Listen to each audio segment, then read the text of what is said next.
We're so excited that you have chosen Grace as your place to worship. We got Damon in the house today. Okay, I'm going to try that again. We got Damon West in the house today. That's better. The poor guy over there is like, seriously? What? All right, we're excited. We're just excited for all that God has. There's a couple of things in your bulletin, hopefully, that you picked up on your way in. I want to highlight for you that's coming up first and foremost. Here we go. We've got our couples dinner.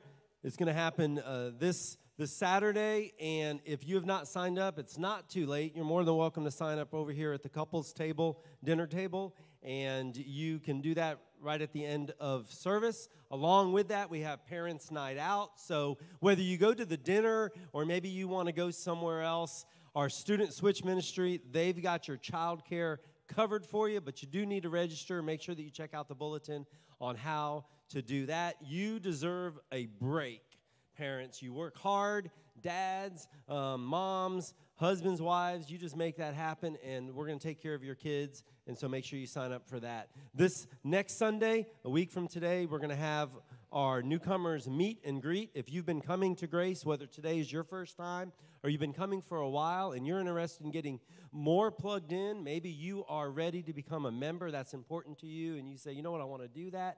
How do I do that? That's going to happen next Sunday at 9:45, and we'll meet right over here at the black tables.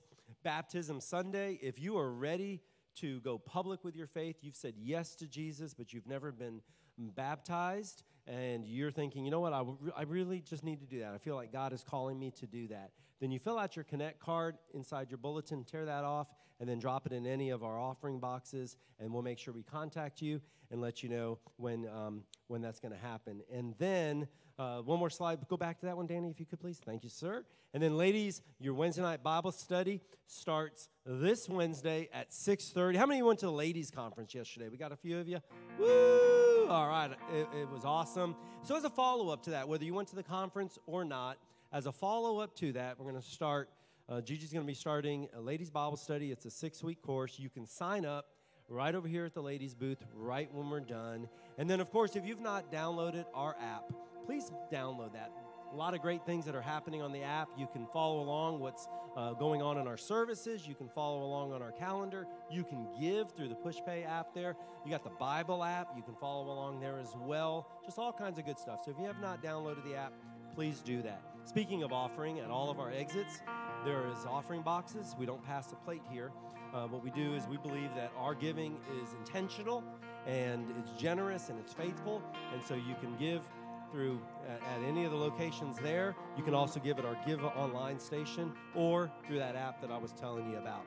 Y'all ready to sing some songs and then hear from Damon? All right, I'm going to try this. All right, is this side, y'all ready? How about this side? How about this side? All right, all together. Woo! All right, God, we love you. We thank you for today. We thank you that we can gather in this place. God, you promise that you are already here, and we're thankful for that. We're excited what you're going to do today. We pray that the songs that we sing will just bring our hearts to life. And God, I thank you for Damon. Thank you for him giving of his time. Thank you for his story. It's a powerful story. I pray that just like you did in the early service, God, that you'll speak through him, speak into our hearts, God, of a story of how you are the redeeming God. God, you just don't do us over, God. You give us a new heart and a new life and a new purpose. And God, if you can do it for Damon, God, you can do it for every single one of us in this room. God, I pray that whatever we bring into this place, our hurts, our habits, our hang-ups, God, that you just meet us right where we're at. And God, we love you, and we thank you that you are a God. You are a God who releases us from the bondage of sin and guilt and condemnation. You remove the shackles, the chains. You open the doors wide, and we can exit, and we can enter in to you in your life that you have for us. God, I thank you for what you're going to do, and we just lift up your name above all names. In Jesus' name, amen. If you're able to, would you please stand as we sing? Alone in my sorrow and death and my mercy coming. When death was arrested and my life began,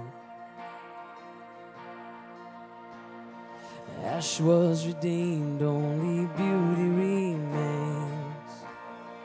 My orphan heart was given a name, and my mourning grew quiet, my feet rose to dance. When death was arrested and my life began. Oh, your grace so free washes over me. You have made me new, now life begins with you. It's your endless love pouring down on us. You have made us new, now life begins with you. Released from my chains, I'm a prisoner no more. My shame was a ransom faithfully. He canceled my sin, he called me his friend. When death was arrested, my life began. Oh, your grace so free washes over me. You have made me new, now life begins with you. It's your endless love pouring down on us. You have made us new, now life begins with you.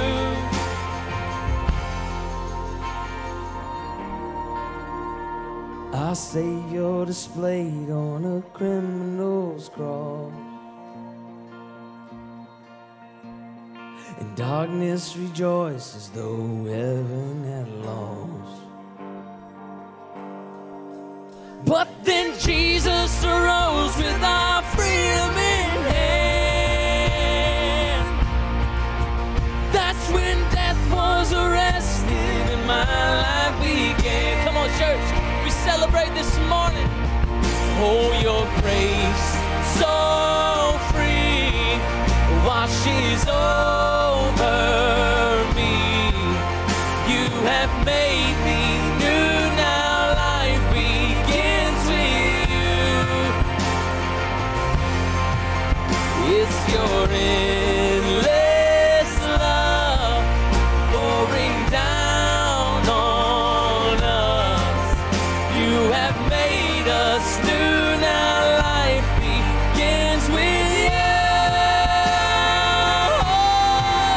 Oh, we're free, free, forever we're free.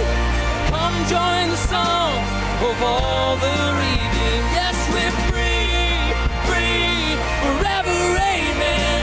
When death was arrested and my life began. Oh, we're free, free, forever we're free.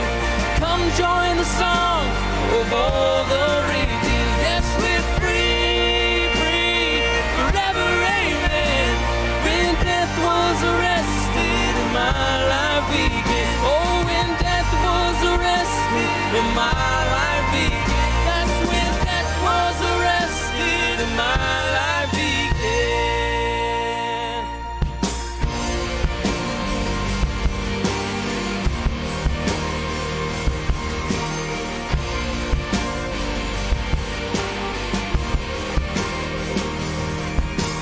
Not gonna wait for the walls to fall. Come on. Lord, I know a name that'll bring them down. We came here and I've got a praise waking within my soul. And I'm not ashamed to declare it now. Whoa! Light of the world, trample the darkness. Nothing can stop it. You are the God of the promise. Every word will be accomplished. Nothing can stop it. You are the God of the promise.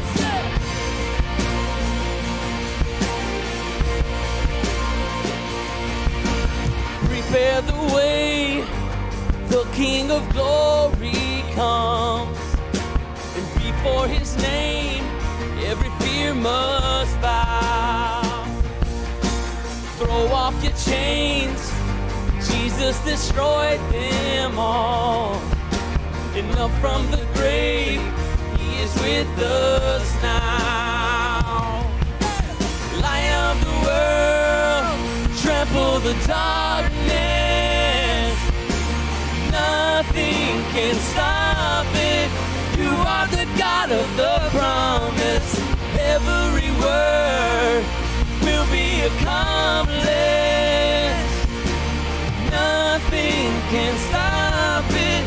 You are the God of the promise.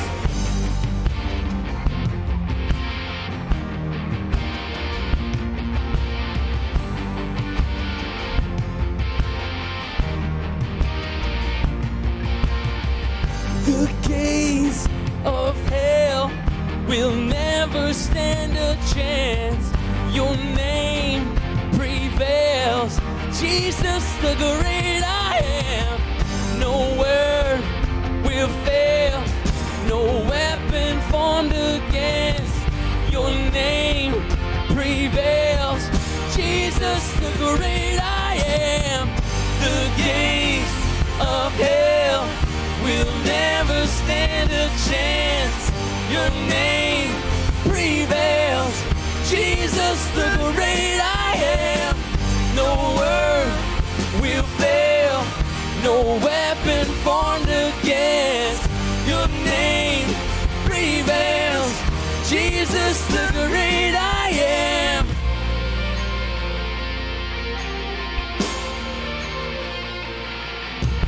Light of the world, trample the darkness. Nothing can stop it. You are the God of the promise. Every word will be accomplished. Nothing can stop it. You are the God of the promise.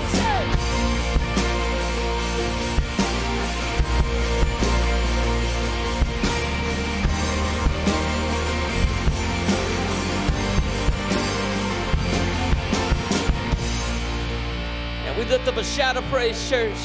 He is the God of the promise. He is the God who rescued us, and we find our life solely in him. And Jesus, we just declare you this morning. It's in your name we sing, it's in your name we gather, and it's in your name we pray. In Jesus' name. And all God's people said, amen, amen, and amen. Would you do yourself a favor? Just have a seat right there, and we'll welcome Mo Malfino to the stage. Morning. 3 years ago, it was Martin Luther King Day. The office was closed. I was at the office working, and we'd been trying to do some things, trying to find a way to get to the kids, to get the community. And when we talk about addiction, folks, when we talk about things of that nature, it's a very taboo subject, right? Because no one wants to address those things. And because it affects everyone. It doesn't matter black, white, Asian, Hispanic, rich, poor. It affects everyone, whether we want to admit it or not. And so a mutual friend contacts me about Damon, and we have a cup of coffee at the courthouse. And I start doing a little research, and I'm like, man, I can't bring this guy into the schools. I mean, just got out of prison. Was I wrong? God had a different plan, and it's been awesome to watch, to see what, the message last week with what Mike said about us stop trying to make it about ourselves and just listen to what God wants us to do. And in 3 years, I've watched the guy transform not just himself, but his message, God's message. We've been to schools that told us that there wasn't a drug problem. And next thing you know, we have a kid crying, asking to talk. And I got a badge and a gun on at the school it happened at, and he hands me 2 ounces of dope. And he says, Mr. Mo, we need help. That's God. That's not us. That's us being in the right place, listening to God when we need to be there. To go one step further, That same young man who asked for help, when you call a parent and say, hey, your son needs some help, and they say, well, that can't be his. That has to be a friend of his that left it in the car. That's where, as adults, we need to come to realization that there are issues in our community. There's issues everywhere that we need to address. So I've watched Damon go from us speaking to 10 kids to 100 kids. We got flown out to Talbot County, Maryland, which is the largest or richest county in Maryland, and kids were dropping dead of fentanyl overdoses. And we got asked to come on a whim. We went and did 7 presentations in 3 days. We did 6 schools and 2 town hall meetings. And to watch parents with million-dollar homes talk about their kids overdosing, it was just amazing to see the destruction that drugs and addiction can cause. So I'm not going to take up any more time. You guys are in for a real treat, young or old. This story and this message can affect everyone, because if we can have you guys discuss things in your home or in your schools or at work, and it changes one person, then God wins. Let's watch this video real quick. Statistics show if you've been incarcerated once, there's a good chance you'll end up behind bars again. That's not how Damon West wants his story to end, and he's proving to others the best is yet to come. In Texas, football is king, and Port Arthur had a rising star in the early 90s. Back to throw is West, throws straight across the middle, and the ball is caught. Damon West was the golden child, a 3-year starter at Thomas Jefferson High School, and he had privileges. He was in the locker room when the Cowboys were headed to their first Super Bowl under Jimmy Johnson, when Johnson delivered that famous line. And the only thing else I got to say is, how about them Cowboys? That's Damon celebrating, just like he was one of the boys.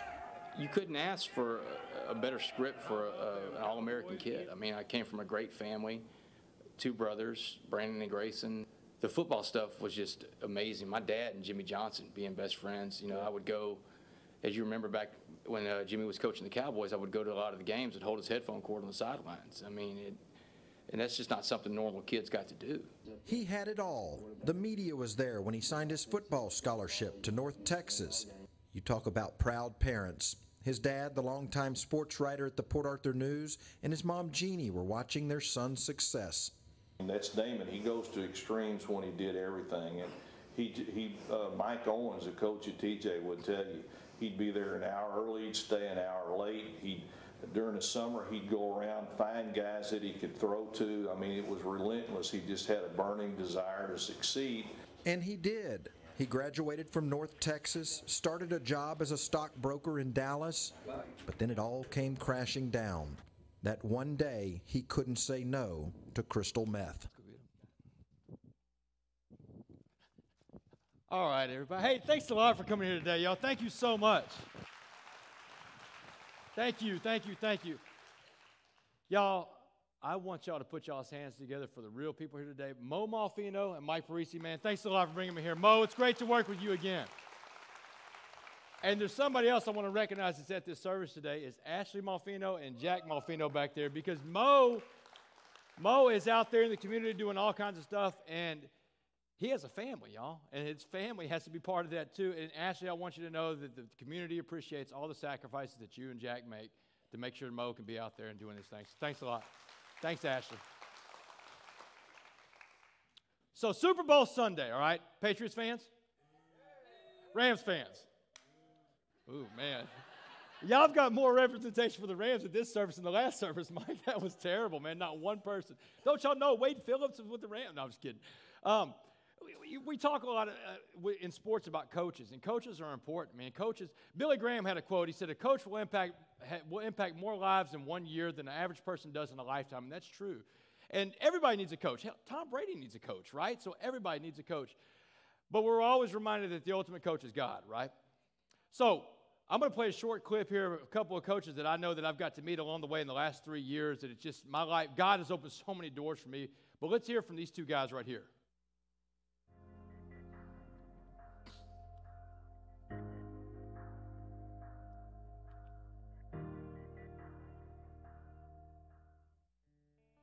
Hey everybody, Dabo Sweeney here, Clemson football.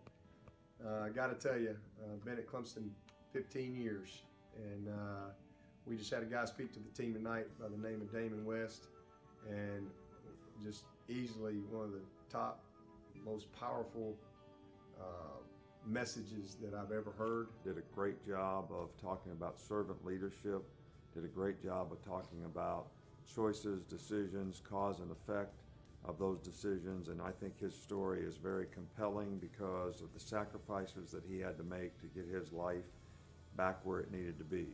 Unbelievable presentation, and really a message that all teams should hear. Just watching my team and how he captured them was priceless. The message about spirituality, the message about servant leadership, helping other people, you know, the power of controlling yourself and what you do, what you say, is so, I think, important for these young guys to hear, and I've never heard it quite done as well as what Damian did it tonight. The message that he delivered was so relevant and right on, it was authentic and right on point. So Damon West, great story and very inspirational. All right, so you're going to hear from my story that that's a God thing, y'all. And you know, going into schools, and you can't always talk about God as much, but we're in church today, right? So we're going to talk about God as much as we want today.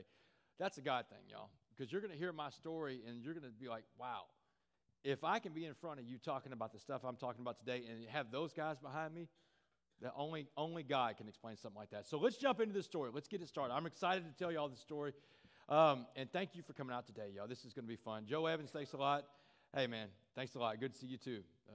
Hey, thank you. All right. So we're going to start the story out about 11 years ago. July 30th, 2008. I'm sitting around this little rundown apartment in Dallas, Texas, and I've got my meth dealer, this guy named Tex, sitting next to me on this couch. And I live in this little dope house at this point, little apartment, old, little ratty place. And I've got Tex sitting next to me. And I'm a full-blown meth addict at this point, 11 years ago, y'all. And I'm passing this glass pipe with this meth in it back and forth to Tex. And I'm telling Tex as I'm passing him the dope, I'm telling him, Tex, I think the end is near, man. I think the cops are going to come get me pretty soon. You see, about 10 days before this guy that I had been doing all these burglaries with, my partner in crime, this guy named Dustin, had been picked up by the Dallas Police Department. So I know they're putting the screws to this guy, so I know it's just a matter of time before they come get me. And just as I pass that pipe back to Tex, I hear a window shatter off to my right. And tumbling across my living room floor is this little canister going end over end. And it's almost like a slow motion reel from a movie. As I get up off the couch, I hand Tex the pipe. I get up off the couch, get over this thing, and BAM! Blows up right in my head. Think about how that feels. When a real flashbang grenade goes off in your face, it is 100 times worse. It's terrifying. And this flashbang grenade goes off, a bright white light, loud noise, blows me back on the couch. And when I can see, when I can hear again, when I came to, this cop in full SWAT riot gear, he's got his boot on my chest, and the barrel of a machine gun is digging in my eye socket. And this cop is screaming at me, saying, don't move, don't move. Man, I looked up at this guy, and I blinked, and I was like, man, don't worry, right?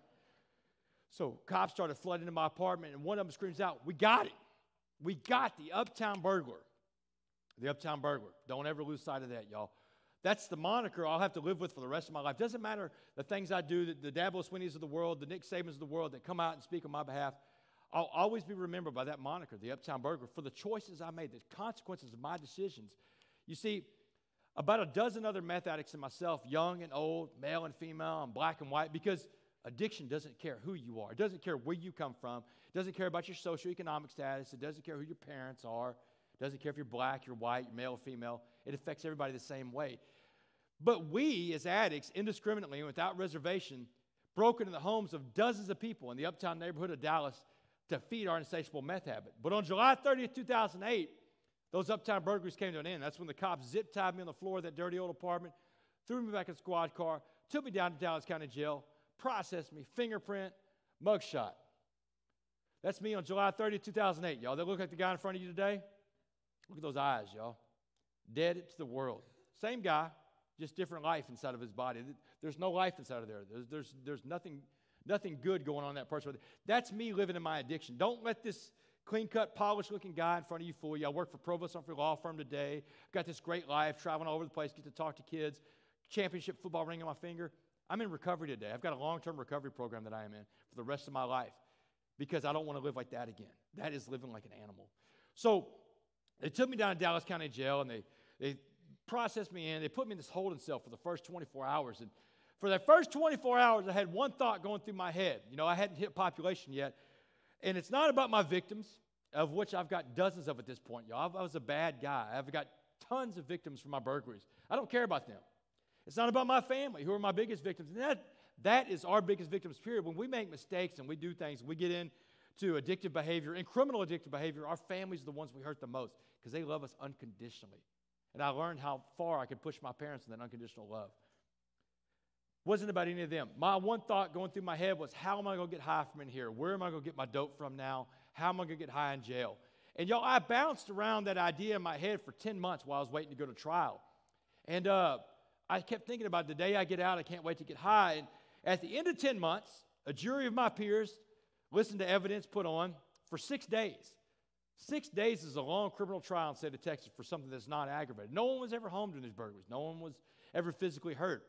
But for 6 days of testimony, that means there's a lot of witnesses. A lot of witnesses, a lot of police, a lot of victims at my trial. So a jury, after 6 days of testimony, deliberated on my sentence for 10 minutes. 10 minutes, y'all. I don't know how much Law and Order y'all watch, but if a jury's gone for 10 minutes, Dan, if a jury's gone for 10 minutes, pretty quick, huh? Pretty bad. Jury's gone for 10 minutes, that means they smoked you. When I got back into that courtroom, that judge hit that gavel a couple times. He said, Damon Joseph West, you are hereby sentenced to 65 years in the Texas Department of Criminal Justice. 65 years, y'all. Let that number bounce around in your head a little bit. Bounce around in mine. That is a life. It was like hearing in an echo chamber, like 65, 65. That's a life sentence. Anything 60 and above in Texas is life, y'all. So a jury gave me a life sentence, my first felony conviction. I was eligible for probation, y'all, and I got life. So obviously I didn't do a lifetime in prison. I did 7 years and 3 months right down the road at the Mark Stiles unit. And it was at that place that I got back in touch with God and allowed God to start making changes in me. And that's the story I have to tell you all today. Because just like that quote you saw from my book up there, it said, it is my hope that my life can be a warning to those who need it and a message of hope to those that are looking for it, y'all. Sometimes some people's purpose in life is to be a warning to others of what not to do, and I accept that. I can be that warning for kids, but I can also be a message of hope to anybody out there. No matter what you're going through, listen to this story. If God could do this with me, then he'll definitely do it with you. So let's back this up. I was born in Port Arthur, Texas, right down the road. The beauty about speaking locally is that I don't have to give you all the geography lesson on where Port Arthur, Texas is. Does anybody not know where Port Arthur is? We can skip that part. Okay, good. So Port Arthur, Texas. My dad, Bob West, you saw in that video, was a sports writer there for over 50 years. I mean, everybody knew my dad growing up. Anybody read Bob West sports columns in here? Yeah, back in the day, man. My dad was a great writer. He's still alive. My mother's still alive, too. My mother, Jeannie, was a nurse. Anybody know my mom? Okay, all right. Hey, what's going on, man? Hey, my mom was a nurse for about 30, 35 years. And so I came from this, I have an older brother named Brandon and a younger brother named Grayson. And Grayson actually graduated from Hampshire Fannett High School in '99. Anybody know Grayson West? Oh, wow. Man, I'll have to tell him about this. Wow, that's crazy. So a nice, knit, little happy family, man. We had a great life, but our life wasn't perfect. All families have issues going on. And at 85, we had a crisis in our home. I came out in 85, I was 9 years old. I told my parents that my babysitter had been molesting me. And this is childhood sexual abuse back in the 80s, y'all. They didn't know as much about it back then as they know now. So my parents did everything they could. They sent me to a counselor. They sent me to talk to the family priest, and we prayed about it. We prayed a lot, Mom. My mother, she's still alive. My mother is one of those moms that has a prayer plaque or a cross in every room in the house. I mean, I don't know. She's warding off evil everywhere she goes, but you can't escape God in this woman's home. Some of y'all may be moms like that. Some of y'all may have had a mom like that's my mom, man. So, but something inside that little 9-year-old boy went to a really dark place. And by the time I was 10 years old, I started putting in chemicals to change the way I felt. I was in the early stages of my addiction, my disease of addiction. I didn't know anything about addiction yet back then. I'm sneaking in my dad's fridge, getting beers out. I'm going to friends' house that have liquor cabinets, sneaking drinks. I'm smoking cigarettes. Getting into adult behaviors that I think they're cool. And I've got some character issues developing. By the time I'm 12, I'm smoking pot. I'm doing drugs at 12 years old, y'all. But the worst part about this is I've got a bad belief system growing inside my head and bad habits forming. And the bad thing about a bad belief system and bad habits is the longer we hold on to those, the harder they are to get rid of, right? A bad belief system usually wins out in the end. I found that out in life. And it takes almost a spiritual awakening to get rid of a bad belief system that you've had for decades and decades. My bad belief system back then was this. I'm not hurting anybody. All I'm doing is drinking a little beer, smoking a little pot, man. I'm not hurting anybody. I'm not even hurting myself. Any of you youngsters in the room ever feel like that? Man, I'm not doing anything. What's the big deal? But there is a big deal with a bad belief system like that because it always goes somewhere else. It never stays at that, especially if you're an addict. So I've got a lot of character issues, but I get a lot of passes in life because I could really throw a football, man. God bless me with a lightning bolt for a right arm. And every time I get in trouble, I'd always just have to remind them, hey, man, I'm the quarterback, man. You really don't want it. I mean, you're not mad at me. Really? So I got a scholarship to play football at the University of North Texas. And when I got to North Texas to play football up there, it's in Denton, Texas, 6 hours away. I got away from this little protective environment. We're from a small town in Texas down here. And when you're in a small town, your whole community gets around you. If you mess up somewhere else, somebody's called your parents by the time you get home, right? Well, that's all gone when I get to Denton, Texas, and I can do whatever I want. And one of the first things to go was my faith. My mom made sure we were in a church every Sunday from 6 years old to 18. I can't say that we ever missed a Sunday. But when I got to college, over 5 years, I probably went to church 5 times. I didn't need God anymore. I cared about 2 things: being the starting quarterback for my college football team, my Division I team, and partying. And I did both really well. And, you know, I got to be the starting quarterback there, but God hands you these days in life, and I call them fork in the road days, and everybody in here has had fork in the road days. This is the day when life knocks you down, and you got to get up and dust yourself off, and when you're at that fork in the road, you got a choice to make. Am I going to make the right choice, go the right way, or the wrong choices and go the wrong direction? Instead of me telling you about a big fork in the road in my life when I was 20 years old, let me show you. I've got it on tape today to show you. This is September 21st, 1996, against Texas A&M on Kyle Field. I am the starting quarterback of my college football team playing against Texas A&M. And, man, what little boy in Texas that likes sports doesn't either want to play for those guys or against those guys? I better ask now, have we got any Aggies in the house? Whew. Okay, I made it to that point. Well, y'all like this part then. Okay. September 21st. Damon West is the starting quarterback. Cromers is running back. They go with a single set back, 2 flankers, 2 tight ends. They go on a play action back to the 20, now to the 25. Now he'll run with it West across the 35 to about the 37. And they will come out and show a shotgun facing a 2nd down and 4 from their own 37-yard line. A running back on either side takes the snap, delay out of the backfield, and that should be Hut Allred, and it is. Allred goes to about the 39-yard line. He'll be 2 shy of a 1st down. One of the linebackers for Texas A&M, Dat Wynn, a top 100 high school recruit, just made the hit for the Aggies. Again, a shotgun for Damon West. A running back Allred off to his left. Here's the snap. He drops back to about the 32, throws in the flats to Coleman. He makes the reception, and he will be bottled up at the line of scrimmage. He caught it behind the line at about the 38. He got to the 39, and that will be it. That will be it. That's Dave South, the legendary announcer from Texas A&M. He's saying that will be it. Dave's talking about the end of the series. We went 3 and out, had to punt. We were everybody's homecoming when I played at North Texas. We were terrible, man. So I think we lost that game 55-0. But I didn't play in that game after that play right there. See, that was the last play I ever played in college.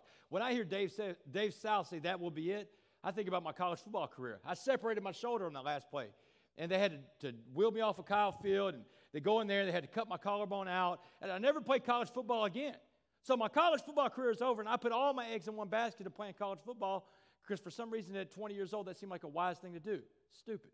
So when I get up to that fork in the road in life and I dust myself off, the first thing I did was kick God out of the car. It's like, man, if that's the best you can do in my life, I lose everything I cared about, you're out of here, God. Wrong choice, number one. The second wrong choice I made at that fork in the road is I started putting in the hardcore drugs now. I need more chemicals to change the way I feel. You see, remember my belief system told me all I'm doing is drink a little beer, smoke a little pot. Now we're doing cocaine.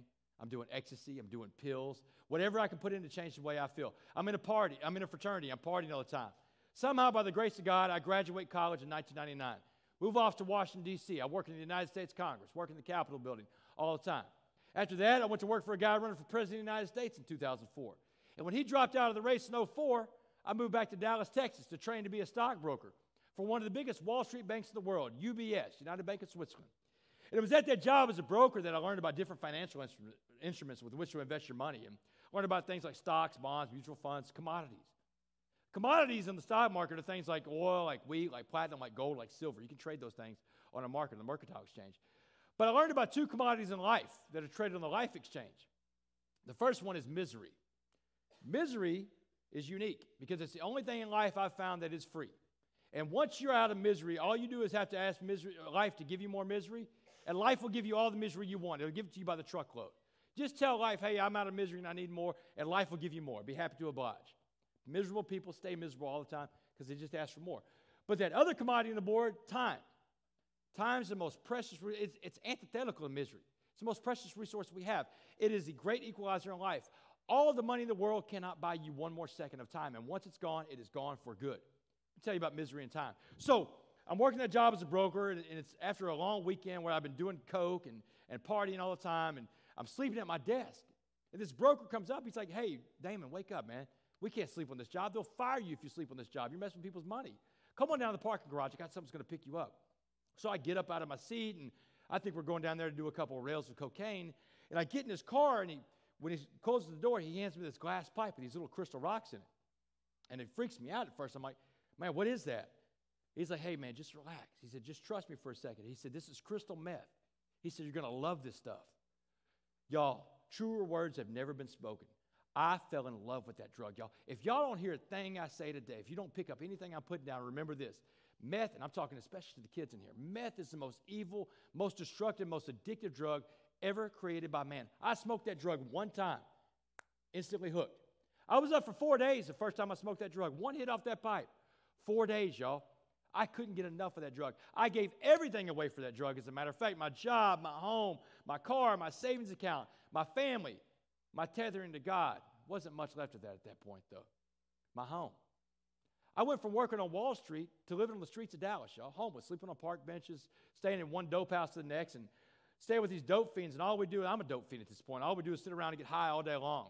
Talk about how we're going to get higher and higher. But we have a fundamental problem with our operation. We don't have jobs.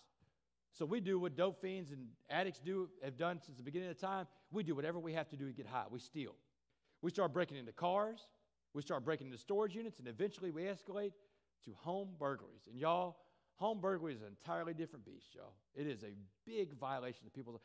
Let me tell you about what I took from my victims, because the property I took from is not the most important thing I took from. There was over $1 million worth of property taken to the Uptown burglaries over 3 years. That's the least of what I took from my victims, y'all. I stole something from them that I don't know if they ever get back, and that's their sense of security. You know, anybody that's ever been the victim of a home invasion or a burglary or anything like that, you feel victimized by somebody, you know what I'm talking about. There's people leaving and going to their houses right now on Sunday, going to church and running their errands with their family, and maybe they lock 3 deadbolts now because of me. And they think about Damon West a lot differently than you think about Damon West, because I violated them. They think about Damon West because Damon West is the guy, the reason why they sleep with their lights on, or the reason why they moved from that one house to the new house they're in now, because that other house couldn't keep me out. Y'all, I was a monster. I made a lot of victims along the way, and I can't tell my story without telling you about them, because they're the most important component of the story. There's a reason why the criminal justice system is where it is what it is, because victims are there, y'all. They have to live with that for the rest of their lives, and so do I, y'all. So on July 30th, 2008, though, the Dallas SWAT team, after about 3 years of committing these property crimes against the people of the Dallas area, they put an end to that. When they zip-tied me on the floor of that old dope house that day, and they took me to jail. And I tell audiences all the time that July 30th, 2008 wasn't just the day that I was arrested, because I did. I got arrested that day. That was the day I was rescued, y'all. God got me out of a situation I couldn't get myself out of. Damon West wasn't going to leave the Uptown burglaries vertical. I wasn't going to leave that alive, y'all. God pulled me out of a situation, almost like he plucked me out of there. You know, it's funny because when I get in around church groups, I can tell this story. About a month before the arrest came, remember I had been up for a while, I'd been doing a bunch of burglaries, been up doing meth, and I'm up for days at a time with this stuff. And I remember I was tired, y'all, and I started talking to whatever I thought God was, because I don't even know what I thought God was at that point, but it's nothing what I know that God is now. And I'd gotten so far off the path, and I'm like, man, you know what, God, if you're even real, if you're even there, I'm tired, man. I need some rest. I'm tired. I want out. 30 days later, when they're kicking down my door and coming through the windows with this flashbang grenade, I'm sitting there thinking, this is not what I was talking about, man. Are you serious? Man, we could have done this a lot differently, right? No, that was exactly what I needed. So now we're back to where the story started. I'm in that holding cell, and the guards come get me. And they have Dallas County Jail is just a bunch of tunnels underneath the courthouse. They go to the North Tower Jail, the South Tower, the West Tower Jail. And so they take me and they put me in one of the worst pods they could find. And within 24 hours, I'm in my first fight over a breakfast tray. And neither one of us got to eat the tray. And so about 2 days in there, and I'm reverting almost like to a childlike state. I want to talk to my mom and dad. I'm scared to death. I mean, look at me, y'all. I'm not a big guy. And so they have these Blue Day room phones in county jail. You can go, and people always, you see on TV about your one phone call. You can have all the phone calls you want in county jail on these phones. So I go get in that phone, and my dad answers, y'all. And my dad's from an older generation of guys. He's in his 70s, and I've never seen my dad cry. But I heard my dad cry one time, and that was when I called home from county jail. And when he picked up the phone, he sounded like a wounded animal, y'all. He was screaming, crying, Damon, man, how'd we go so wrong with you, man? How'd we mess up so bad? The worst part was he was asking what they could have done different. That's your parents. They try to assume responsibility for the things you've done. And so he's crying, and I'm crying. I know I've broken my old man. And my mom grabs that phone. My mom's a nurse. She's used to traumatic situations, and she's got a very strong relationship with God. And so she grabs the phone. She says, baby, listen. Your dad can't talk right now. I've never seen your dad like this before in my life. Y'all, my parents have been married for 50 years. At this point, they've been married for 40 years. So she said, I've never seen your dad like this before in my life. She said, but we need to talk right now. He can't talk to you, but we need to talk. She said, first thing you need to understand, Damon, is that we love you unconditionally. She said, that was the deal we made with God when he loaned you to us. She said, do you understand that, Damon? And through the tears, I told my mom, I was like, yeah, Mama, I get it. You love me unconditionally. She said, that's good, baby, because we just gave you back to God. She said, there's nothing we can do for you anymore, Damon. You're in Dallas County Jail. You're a property of the state of Texas. She said, but I'll tell you this. She said, you are now a captive audience to God, and you better start listening. Then she asked me a question. She said, Damon, do you remember that prayer plaque that I had on your wall as a kid growing up? Remember I told you my mom had one of these in every room, right? She's asking me about the one above my bed on Roanoke Street, right behind Jefferson City Shopping Center where I grew up. And, man, I've been out on dope for 4 years, y'all. My brain doesn't even fire right at this point. So I'm like, Mom, what are you talking about? What prayer plaque? She said, baby, it's footprints in the sand. She said, do you remember the story of footprints in the sand, Damon? I said, Mom, I don't know what you're talking about. Whose footprints? What sand, you know? So she patiently and lovingly retold me the story of footprints in the sand about a guy walking to the beach with Jesus, right? And she said, they're watching a video play out of his life in the sky. She said, and every time something good happens in that man's life, there's two sets of footprints walking side by side. Things are going well. She said, but every time something bad happens in this man's life, there's pain, there's hurt, there's suffering, there's loss. When he loses his football career, guy saw one set of footprints. So finally, he calls Jesus out. He says, Jesus, what's up, man? Every time something good happens in my life, there's two sets of footprints walking side by side. But every time something bad happens, man, you abandon me, man. I keep seeing one set of footprints. What's up, Jesus?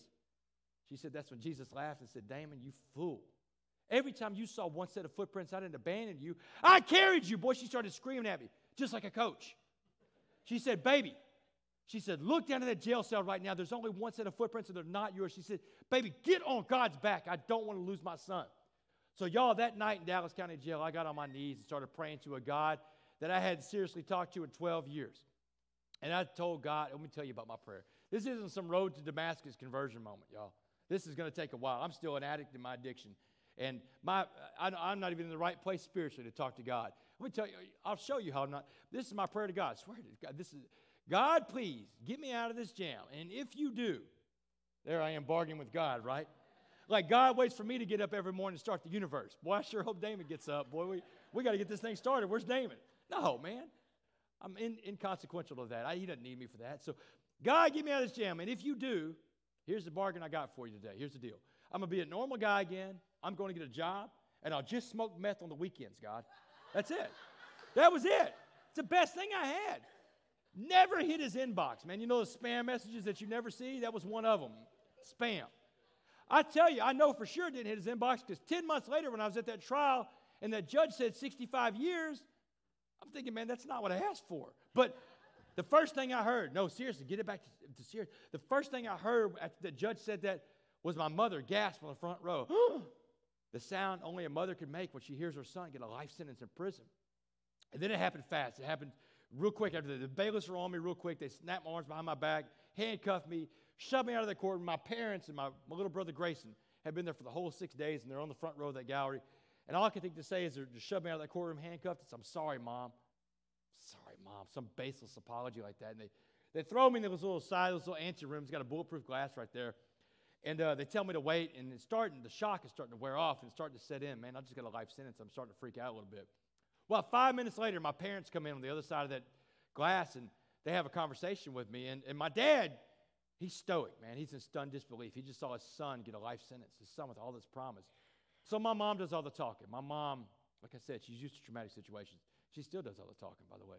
So she says, baby, debts in life demand to be paid. She said, you just got hit with one hell of a bill from the state of Texas.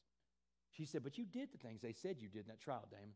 She said, you did everything they said you did. So you owe the state of Texas that time. And you're going to go give them that time because you owe that debt. You're going to pay your debt to society. You're going to pay it right. She said, but you owe your father and I a debt too. She said, we raised you in a home that had all the love and opportunity and support to be anything you wanted to be in this life. We gave you a great moral compass that you didn't use. We raised you in a giant melting pot of a city called Port Arthur, Texas. She said, so here's the debt you're going to pay to us because you're owing us that debt and you're paying it today. You're going to go to prison. You're going to get on God's back like I told you to, and you will not get in one of these white hate groups, one of these Aryan Brotherhood type gangs because you're scared because there's a minority in there. No. She said, that's not acceptable. She said, you won't go in there and get a bunch of swats because a bunch of tattoos. She said, as a matter of fact, you're not getting any tattoos while you're in there. Y'all see any tats? But I told those guys for almost 10 years in the joint, I said, man, they'd ask you, anybody you want some work done? Man, my mom said, no, man, I can't do it. For real. And guys in the joint respect their mamas, man. So it was good. It was the best way to get them away from it. She said, no gangs, no tattoos. She said, you either come back as the man we raised or don't you come back at all. She said, do you understand this debt you're going to pay? This is tough love from mom. It's rare that you get that tough love like that from my mom. But she gave it to me. And through the tears, I was crying again. I said, yeah, Mom, I understand the debt I'm going to pay. But y'all had no idea what I just promised my mom. When I got back to the pod, Dallas County Jail, so the trial had been on TV. It was a very high-profile case in Dallas. The Uptown Burglars was a very high-profile case. So all the guys in my pod were watching on trial. So when I walk in, they see a guy walk in that's got a life sentence, and it's like a dead man walking. So I go around asking all these guys that have been to prison before that are in county jail, man, how am I going to survive prison? And every one of them, black, white, Asian, Hispanic, everybody in there that's been to prison is telling me the same thing. You're going to the worst part of the Texas prison system, man. You got a life sentence, man. And when you get a life sentence in Texas, they throw you in this building where everybody's got a life sentence, about 500 people with a life sentence. And all you do is sit around that building for 5 years. They don't let you off the building for 5 years, except to go to the chapel, go to the chow hall, go to the law library. Everybody's saying the same thing, man, make your life easier, man, get into a gang. I'm 33 at the time. They're like, man, you're gang recruiting age. Just make your life easy, get in a gang so you don't have to fight all the time. But there was this one guy, this old black guy named Jackson, and I called him Mr. Jackson out of respect. Mr. Jackson would always come check on me and talk to me, real positive guy. Pulls me aside one day. He says, hey, Wes, I've been watching how you're talking to all these knuckleheads, these dummies. He said, you get the information you're looking for? I'm like, no, Mr. Jackson, I'm really starting to think I can't do this. I can't survive. He said, don't listen to these idiots. He said, you do not have to get into a gang. He said, but let me tell you what prison's going to be like. He said, the first thing you need to understand about prison is it's all about race. And Mr. Jackson had been to prison 4 or 5 times, so he knows this. And he's a black guy telling me this. He's telling me it's all about race. He said, it's the most disgusting environment you'll ever be in your life. He said, all the inmates want it to be about race, and they break off to your own racial groups. So when you walk in the door, if you want to be independent, you're going to fight all the white gangs first. Aryan Brotherhood, the Aryan Circle, the White Knights, the Woods. He said, you're fighting them all. He said, if you survive all that and you don't give in to their ideology of hate out of fear, you're going to fight the black gangs. Because the white gangs going to send the black gangs, Crips, Bloods, Gangster Disciples, Mandingo Warriors. You'll have to fight them all, man. He said, but if you survive all that, and you can survive all that, you earn the right to walk alone. He said, the strongest man in prison is always the one who walks alone. Don't let anybody tell you different. He said, let me tell you about prison fighting. He said, you don't have to win all your fights, but you do have to fight all your fights. And that's a lesson in life, y'all. Mr. Jackson's telling me that don't ever turn down a fight in there because they will devour you if they see that you're weak. But that's a lesson in life. We don't have to win our battle. We can't win all of our fights in life. Nobody is that good. But we got to get up every day and keep trying. You got to get up every day and keep fighting. You can't stay down, Mr. Jackson's saying. Like Coach Jackson at this point. Come back to coaches. A lot of coaches in my life. And then he gives me an analogy. He said, West, I want you to imagine that prison is like a pot of boiling water. He said, anything that's put into a pot of boiling water is going to be changed by the heat and the pressure inside that pot. He said, I'm going to put 3 things in that pot of boiling water we call prison and watch how they change. A carrot, an egg, and a coffee bean. He said, first things first. He said, if I put a carrot into that pot of boiling water we call prison, what happens to the carrot? What happens when you boil a carrot, y'all? Turns soft. Good job, y'all. Turns soft. He said that carrot went into prison hard, but prison changed that carrot quick. That boiling water got to that carrot, turned him soft. He said that carrot got beat, he got robbed, may have gotten raped, and he may have gotten killed. He said, you do not want to be the carrot, man. Carrot's the worst one of them all. He said, if I put an egg into that pot of boiling water we call prison, he said, what happens when you boil an egg? What happens when you boil an egg, y'all? It turns hard. That's right. An egg, he said, has this hard outer shell, that soft liquid inside. But he got dropped in that pot of boiling water we call prison, and he changed on the inside now too. Now he's hard on the inside like he is on the outside. He said his heart has been hardened. And anyone's heart that's hardened is incapable of giving or receiving love. One of the main components to being a great human being is love. The ability to give and receive it. He said, if you become that egg, don't even leave prison because you'll keep going back the rest of your life. Eggs are institutionalized. He said, but West, if I drop a coffee bean in that pot of boiling water we call prison, he said, what happens when you put a coffee bean in boiling water? And I had no idea. Somebody tell me, what happens? Coffee. I heard somebody say it, coffee. Changes the water to coffee. He said the coffee bean, the smallest of these three things, had the power to go in there and change the entire atmosphere inside that pot. He said, small like you, West. He explains to me the laws of attraction. He says, whatever kind of energy you put out in life, you're going to get back. He said, if you walk around negative all the time with a frown on your face, you will attract the same kind of person, and you will get to a lot of fights. He said, but Wes, if you walk around positive with a smile on your face and you let these dudes know they're not getting to you, he said, you'll change that prison from the inside out. He said, the best part about this is the other coffee beans in prison, because they're in there, they will find you because of your energy, man. He said, the only way you're going to come back as someone your parents recognize and change to be that man you can be is to go out there and go be that coffee bean. So he tells me before I get on that prison bus, is go out there and go be that coffee bean, Wes. And with that, I was off. In August of 2009, I went from being Damon West to inmate West, number 1585689. And let me tell you something. Going to the Texas Department of Criminal Justice is an eye-opening experience if you've never been. You go on this bus, and these buses are just these big white buses. You see them on the road. They're cages on wheels. And inside that bus is guys are paired up 2 by 2, and every man is handcuffed to another man. That means you're handcuffed to a guy for a minimum 10-hour bus ride. He goes to the bathroom, you go to the bathroom, number 1 or 2, y'all. He gets in a fight, you're in a fight. He fights you, you fight him with one arm. These buses are chaotic, y'all. People are scared. They're going to prison. People want to prove themselves. You got gangs in there fighting each other on the bus. It's crazy on these bus rides, y'all. You get to prison, they unshackle you. They strip you down. They body cavity search you. They poke you. They prod you. They take your DNA. They shave your head. I don't wear my hair like that, y'all. No, they shave your head when you get to prison. That's it. Then they send you to a unit of assignment. My unit of assignment was the Mark Stiles unit here in Beaumont, Texas. And this is a mixed bag. For all of y'all that know about Stiles, you live in this area, Stiles got a crazy reputation, doesn't it? Stiles has earned that crazy reputation, y'all. It's a very tough place to do time. One of the toughest in Texas. Mixed bag, though, I said, because on the other hand, I'm coming home. I'll be close to home, be close to my family. My family, who, when I was arrested, lived in LaBelle down here. After Hurricane Ike, they ended up moving to Port Neches. So my family's local. They're going to be close. I'm going to be close to home. I get to see them a lot. So I come in on that chain bus, come into the Stiles unit, and Stiles was crazy, y'all. It was a baptism by fire. First couple weeks I'm there, all I'm doing is fighting the white gangs, y'all. One after another. And I lose most of my fights, y'all. I lost most of my fights. I probably got 36 fights the whole time I was there and lost 75% of them. But I won by showing up. And I learned something about myself. Because you can learn about your losses in life because you really inspect a good butt kicking. But not everybody inspects a good win. So with so many losses, I learned a lot about myself. And I learned that I had been putting limits on myself. And let me tell you what else I learned about putting limits on myself. The only person in life that can put limits on me is me. The only person in life that can put limits on you is you. If you feel like someone's putting limits on you, go look in the mirror and go talk to that person. That's the only person that can hold you back in this life, no matter what it is. Don't ever let anybody tell you what you can or cannot do. So about 6 weeks into this, I decided, you know what, I am tired of being scared. You know, every time they roll those doors, those cell doors, and it's for chow time, for recreation, for anything, I'm terrified of hearing someone say, Wes, I want to look at you in the shower. There's nothing gay about that. Someone tells you in prison, I want to look at you in the shower, you're going to box. Because showers, there's no guards back there, there's no cameras back there, and blood cleans up real easy out of the shower. So about 6 weeks into it, I decided I'm done with being scared of this. I'm taking charge of this. So I look in this little dingy old mirror in our cell, and the mirror in prison isn't a glass. That's a weapon. You can break glass and make a weapon out of that. It's a piece of steel that's polished down. And I look in that mirror, and I say that sentence at the bottom of that chart. It said, if it is to be, it is up to me. A speaker, when I was playing college football, came in and said that. That's 10 letters. It's 10 words, 20 letters. The most powerful sentence in the English language because it is a permission statement. God will do a lot for us, but we have free will, don't we? You have to get up and go do it. That tells you to get up and get moving around. If it is to be, it's up to me. I said that in the mirror, went out to that rec yard. Y'all, telling you about prison being all about race is doing an injustice to telling you what the rec yard is on that life sentence building. It is strictly about race out there. But I go out there and you're like, you know what? If I'm going to be fighting these guys at this point, I'm going to earn some respect on that basketball court where there's no white guys playing, no white guys allowed.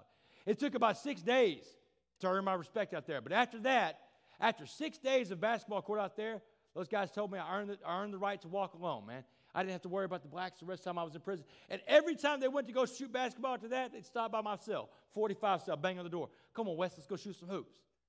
Everybody on that basketball court became coffee beans, and that's when I realized what Mr. Jackson was talking about, that coffee bean thing, really worked.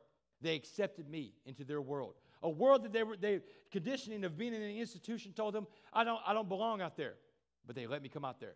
And after the fighting was over, after all that was off my back, I got to work on myself, y'all. And I quit looking at prison as a punishment, and I started looking at prison as an opportunity. Opportunity to work on Damon West 24 hours a day, 7 days a week. I'll never get this chance again, so let's do it, God. And I looked around me, and I saw all these guys, these guys that are there, and they're huge. They can play in the NBA. They can play in the NFL. These guys are huge. But all they're working on is their body, their physical state. They're not working on what's up here or what's in here, and that's what really matters, y'all. So every day I would get up, hardest thing to do some days in prison, and work on myself in 3 areas: spiritually, mentally, and physically, because you are what you eat. That's not just about food. That's about what kind of videos do you watch? What kind of websites do you go to? What kind of books and magazines do you read? Are you into pornography? What are you into? Because that's what you're going to look like on the outside. You are what you eat. And spiritually, what do you feed yourself? We're at church, so I don't have to worry about what you're at church on a Sunday. So I know that you tap into something spiritually, but I ask these guys in prison all the time, spiritually, do you tap into something daily, weekly, monthly, yearly? Man, if you don't, it's a big universe out there. You should consider it. And y'all, when I was in prison, I had to find things to occupy my time, positive things to occupy my time. So I read a lot. I was a voracious reader. I read books all the time. I read a book every other day. There's 2 things I learned about books in prison. One, I never saw a guy reading a book get into a fight. It has never happened in the history of prison that a guy reading a book puts it down and gets into a fight. Never happened. And I never saw a fight over a book. Yeah. People just don't fight over books, right? So books were great, man. Books are great. I mean, they're safe. They're fun. They entertain you. They can inform you. I read everything I get my hands on: biography, history, fiction, nonfiction, novel. I read it all. I read about the history of world religions because I got all this time, right? I'm a captive audience to God. I found out there's 5 major religions in the history of the world. There's Hinduism, there's Buddhism, there's Judaism, there's Christianity, and there's Islam. And 95% of the world believes in one of those 5 religions. So, all those 5 religions, I start digging in, and I get into recovery, and I found out there are 4 spiritual principles at the core of all these religions when you take them out of their books, and like in our Bible. These 4 spiritual principles are all over the place. It's unselfish, honest, pure, and loving. These 4 spiritual principles are a matrix for which I can live my life. When I learned about these, I learned also what the opposite of that is, where I've been living all my life. The opposite of unselfish, honest, pure, and loving is over here on the other side. Selfish, self-seeking, self-want, self-desire, self-delusion. Do y'all know what self-delusion is? Self-delusion is that voice that used to say, Damon, you're pretty unique. You're a pretty neat guy. I like you, Damon. You're a pretty good guy. That's that ego talking. Self-delusion is when you believe your own crap. And I believed a lot of it back then. So, it's like I'm building a stool to sit on at this point. And how many, you have to have what? At least 3 legs for a stool to sit on it, right? This is the first leg to my stool. These 4 spiritual principles. And when I started living these 4 spiritual principles, I got outside of myself enough to be a positive force in the universe and affect positive change. Be a change agent. The name of that book that you saw up there, The Change Agent. So I started getting outside myself. And these groups that would come into the chapel, the groups, the Acts guys would come in, the Kairos guys would come in. Sorry. And all these volunteer groups would come in. And they taught me what the secret to life is. The secret to life, you don't have to go to a Tony Robbins seminar or buy his book or anything like that. Nothing against Tony. But you don't have to do any of that stuff. The secret to life, y'all, is one sentence. It's serving others and being humble. Servant leadership. It's helping other people reach their goals in life. Because when we are really doing that, we are really living, because that's what God calls us to do. We all have to help out. That is our purpose in life, is to help other people. I went from praying that crazy prayer in county jail, and I got a new prayer when I was in prison. When I got the second leg to this stool. When I got in there, I couldn't take college classes anymore because I had already been to college. But I could go down there and teach guys how to read, how to write. I got them ready for the GED test. So when they got out, they could be better people and have better jobs and do better things in their lives. I tried to put back to the stream of life everywhere I could. And my prayer changed. My prayer at this point changed. I started saying a prayer in prison that I say to this day. It's a 2-part prayer. It's the only thing I pray for. Every morning I get up and say, God, put in front of me what you need me to do for you today. And man, let me recognize it when I see it. I don't want to miss that. That's it. That's the only thing I asked for, because everything else is going to be taken care of. Because I learned that one of my biggest failures, hey, thank you, man, I appreciate you. Awesome, you heard me coughing. Good, man. What's your name? Barbara's idea. I'm Jim. Jim brought me the water. Barbara, thank you for the idea. Oh, awesome. Jim and Barbara, great people. Thank you.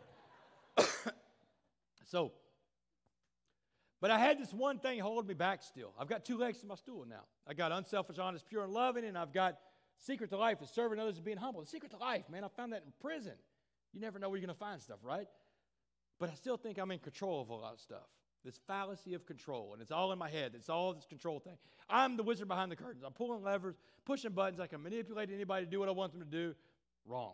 I went to a recovery meeting. I got into recovery in prison, and program of recovery is vital. For anybody that's an addict, you got substance abuse issues, you have to have a program of recovery. I don't care who you are, you can't do this alone. You are powerless over whatever it is that's got power over you. And so I'm in a program of recovery. I also learned that about 80% of the people locked up have substance abuse issues. And so I'm sitting there in prison. I get my first slip to go to an AA meeting in July 2011. And it says, it's like a hall pass called a lay-in. It says, be at the chapel at 7:30 for AA and NA. Well, I'm doing the numbers in my head. I'm thinking, man, if there's 80% of 3,000, there's 3,000 people in Styles Union, 80% of that is 2,400. That's going to be a big meeting. We're going to have to go to the rec yard to have this meeting. And we're going to probably need to bring guards in from the other units, Giston and LeBlanc, because just so many people are going to be there. It's going to be like a Rolling Stones concert, right? Wrong, man. When I got to the chapel the next morning for that first meeting, there were 50 inmates in there. 50, and I knew I was in the right room. 50 inmates out of 2,400 that needed to be there went there to work on the program of recovery every Wednesday morning at 7:30 for the AA and NA group that the volunteers brought in. And it was at one of those AA and NA meetings that I got one of the best lessons in life. So we start these meetings. First of all, I need to say also that I don't speak for AA. The AA folks get mad at me if I don't give you that disclaimer. I don't speak for AA, but I go to their, I'm a member of AA. So we go in there and we start these meetings off with the serenity prayer. Do y'all know what the serenity prayer is? Beautiful prayer, man. Great prayer, especially for someone that's an addict, anybody that's in need. Serenity prayer is this: God, grant me the serenity to accept the things I cannot change, the courage to change the things I can, and the wisdom to know the difference. There's three parts to that prayer. So I walk into that meeting, and the guy sponsoring the meeting says, Damon, get up and tell us what the serenity prayer means to you. So I get up and say something about choosing your battles in life, whatever. He says, you're wrong, sit down. Wow, it's my prayer. No, he said, no, it's not your prayer. Let me tell you what the prayer means. He drew a line from one side of the chalkboard to the other. They had these old chalkboards in there, old-fashioned style.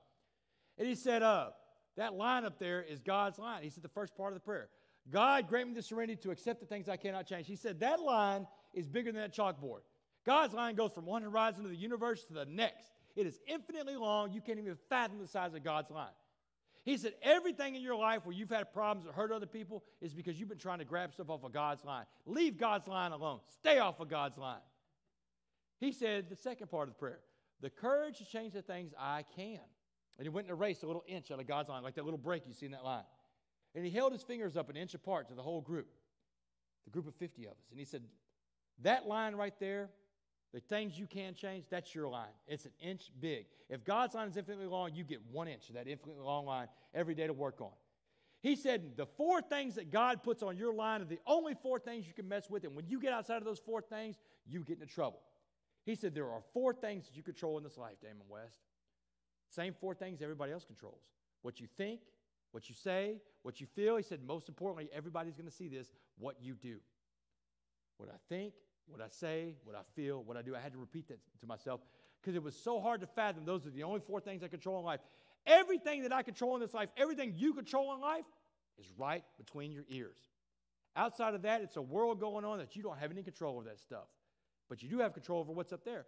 And that was the third leg to my stool, y'all. And once I got that, man, I was cooking and grooving. My life completely changed. I quit trying to interfere in the affairs of other things that God can deal with. Parole. Everything else going on in my life. I mean, prison is stressful. Just to sit back and relax, say, okay, God, you're going to let me go whenever you're going to let me go. That's a tough thing to do, but I did it. I did it, and I let go of all these things. All these other things like forgiving myself. It took me forever to forgive myself. Who am I to not forgive myself? If Jesus is going to forgive me for the things I've done, who the hell am I to not forgive myself? But I finally did it in recovery. I finally did it in prison. And once I did that, everybody took notice. Everything changed. Parole took notice. November 16th, 2015, they come to see me. They tell me, Damon, they say Mr. West. They don't call you by your first name in prison. Mr. West, we're going to let you go. You got this program. You want to go out and talk to kids at schools. You go out there and be a positive force for change. Go do that. Because if you come back in handcuffs anytime between now and 2073, we're going to keep you till 2073. And they let me go on parole for a lifetime of parole. I'm on parole till 2073, y'all. That means I'm going to go to parole in Beaumont, pee in a cup every month, give them a paycheck stub, give them $18. They're going to ask me if you had any interaction with law enforcement. When I was hanging out with Mo doing all these presentations all the time, I had interaction with law enforcement every day. But good kind. I have good kind of interaction with law enforcement now. And so, but on November 16, 2015, they said, do you want to take this chance? Do you want to go on parole? I said, where do I sign, y'all? Because, you know, think about this. For me to be where I am right now, my past doesn't define me. My past is part of me. My past is my lesson, all right? And all of your past is your lesson, too. There's something to learn from everything in your past, so you don't have to repeat the mistakes you made. It's also good to watch other people's mistakes and learn from them. Nick Saban told me, he said, good players learn from their own mistakes. Great players learn from the mistakes of others. So the past is a lesson. The present today is a gift, man. Make the most of today because this is not guaranteed to everybody. Some people didn't make it to today, y'all, but we did. The future is your motivation. Your future goals to be a better servant leader, better husbands, better wives, better mothers, better fathers. That's the motivation. Better Christians, better people, better human beings. That's the motivation. You have to get outside of self to be motivated for the right things. And let me just tell you about God things, though. So many God things have happened in my life because when I walked out of prison, the second day I was out of prison, I was at the Provost Humphrey Law Firm, and Mr. Humphrey gave me a job. You know, I did my own legal work in 2012 in prison and sent a note to him with a copy of my writ, and I asked him to have one of his lawyers look at it. And he got back in touch with me. He said, you know, Damon, you put together a hell of a writ for a guy that's never been to law school. He said, when you get out of prison, come see me. I got a job for you. And he honored that. That's a God thing. Huge door opened up. Let me tell you about another God thing. So Mo and I do all these presentations all over the country, and eventually I end up at the University of Georgia. I'm speaking to college football teams because I play college football, right? And I go speak at Georgia, and I come back, and they call me up almost immediately and say, hey, man, one of the guys you spoke to in that room just got arrested for marijuana, man. Will you talk to him? So I did. The kid's name was Natrez Patrick. Natrez Patrick, black kid from inner city Atlanta, about 20 years old. Good kid, too, plays linebacker there. And he got arrested for possession of marijuana. And so I called the coaches back at Georgia. I'm like, guys, this is a good kid, man. What are y'all going to do with him? They're like, well, we got to suspend him, man. There's nothing we can do. I said, well, give him to me. If you're going to get rid of him for a couple of weeks and suspend him, send him on down to Texas. I'm going into a Texas maximum security prison next weekend. And let me take him in there, see if I can't scare him a little bit, open his eyes. And do you know what? Coach Smart said, sounds like a good idea. Kirby Smart signs off on it. The AD at Georgia signs off on it. The kid's mom signs off on it. Now I got to call the Texas Department of Criminal Justice and say, hey, look, man, this is that guy that was in your prison a couple years ago. Well, I'm about to go back in your prison. I need to bring a guy with me from Georgia. They okay it. God thing. Doors opening, man. This doesn't happen like this. Check this story out. Georgia linebacker Natrez Patrick is lucky to be playing in the Sugar Bowl against Texas. Actually, he's lucky to be alive. You see, about this time a year ago, he was sitting in a Georgia drug rehab, having been arrested 3 times, suspended from the team, and trying to kick a marijuana addiction. Now, into his life came a former North Texas quarterback named Damon West. West was once sentenced to 65 years for robbery. Now, if that seems excessive, it isn't when you're trying to support your meth addiction by robbing houses. Well, West wanted to make something of his life when he was paroled in 2015 after only 7 years. Out of the blue, he approached Dabo Sweeney at an awards event and said, I want to start making motivational speeches to give back. Dabo Sweeney was so impressed with what West did, he passed him on to Nick Saban, who passed him on to Kirby Smart, the coach at Georgia. Well, he knew about Natrez Patrick, and he wanted to save the kid's life, as we spoke about before. West had such an impact that he convinced Kirby Smart for Natrez Patrick to spend a day in a maximum security prison in Texas. Now, a lot of lives were changed that day. The prisoners who told the kid, don't screw up like we did, kid, and Natrez Patrick. He's back on the team, he's starting, and he's turned around his life for now, having gone to inpatient and outpatient rehab, thanks to Damon West. Boy, God is good, huh? Wow. That's crazy. That's Dennis Dodd, man. That's the top college sports guy that CBS has. Did a story on this guy that played January 1st, right before the Sugar Bowl, where they lost to Texas. Wow. But that's a God thing, y'all. So many things in my life have been God things. And that's because today I've allowed God to drive this car again. I'm just a passenger in the seat, riding in life. And I'm not trying to control things I don't control. But I got to remind myself of that. I go to meetings all the time. I'm in recovery. And anybody in this room that is an addict, you're dealing with substance abuse stuff, look into recovery. Because I can tell you that's where you're going to find relief. You're going to find relief through a program of recovery. Church is great. You need church. You need that relationship with God. But a program of recovery, there's going to be other people just like you, other addicts in that room, and it's going to be a good place for you to go. So I never can preach recovery enough. Recovery is a great thing, y'all. So here's the lessons that I learned in life. I take them everywhere I go, and I give them out to people. This is the stuff that I learned along the way. A lot of this stuff I learned in prison. You never know where you're going to learn stuff. Dabo Sweeney told me, he said, I tell my players all the time, you bloom where you're planted. And you definitely bloomed in a hard place, Damon. And I did. But God had a purpose for me, and he has a purpose for each one of y'all. And this is my book, The Change Agent. It comes out in March. It comes out March 19th. You can order it right now on Amazon.com. Just type in Damon West on Amazon. It's the only Damon West on there. Unlike Google. You type in Damon West on Google, you'll be able to find all kinds of crazy stuff. But if you type in Damon West on Amazon, get my book. Now look, this book, all the stuff you heard of today is in this book, but the book is it's personal. I mean, there's stuff coming out in this book that I wrote about, and I wrote about a lot of stuff, but I wrote about a lot of stuff no one would ever know about unless I told them, because to me, it's like if you're going to tell the good, you got to tell the bad. And there's stories in there. I'm my hardest critic. There's not going to be anybody that comes away from reading this book that can say, well, Damon took it easy on himself and gave himself a break. No. I'm pretty hard on myself. You're going to read stuff that's very personal in there that I talk about that I did that no one would ever know unless I told them. But I want to be able to tell the good and show the full cycle of what God can do. So I'm going to show you how far down the road I went before I came back. But the Change Agent is available. So here's the deal. My call to action. I end every presentation with this, whether I'm at Alabama, at Clemson, at Hampshire Fannett High School, or right here at Grace Church. And here's the deal.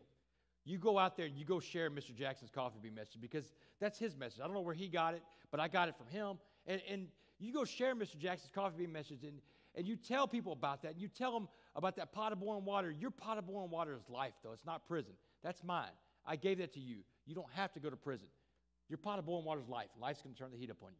And you tell them about that carrot that turns soft when life turns the heat up. Makes you soft. I've been the carrot. Everybody in this room has been the carrot before, if you're being honest. You tell them about that egg that turns hard in that pot of boiling water we call life. Because life has turned you hard, made you mad, made you miserable. I've been the egg, and everybody here has been the egg too. Life has beaten us down sometimes. But you tell them about that coffee bean. That coffee bean that has the power to go out and change the world, to change your entire atmosphere around you.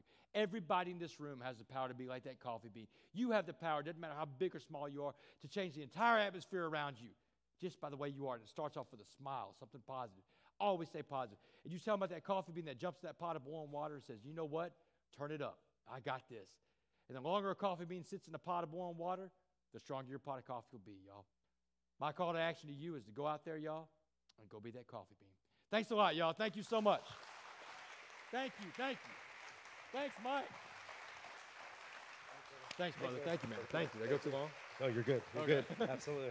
Man, that's awesome. Hey, Damon's going to be around for a couple of minutes. You're more than welcome to come chat with him. I know he'd love to hear from you. I love this because Damon is sharing his story, and I believe that everybody in this room, we have a story. Our story isn't Damon's story. His story isn't our story, but the key is to go share your story. God bless you. Thank you for being here. Don't forget, Wednesday night, 6:30, next Sunday, Fully Alive series continues. Don't forget to take your kids with you, and go Miami Dolphins.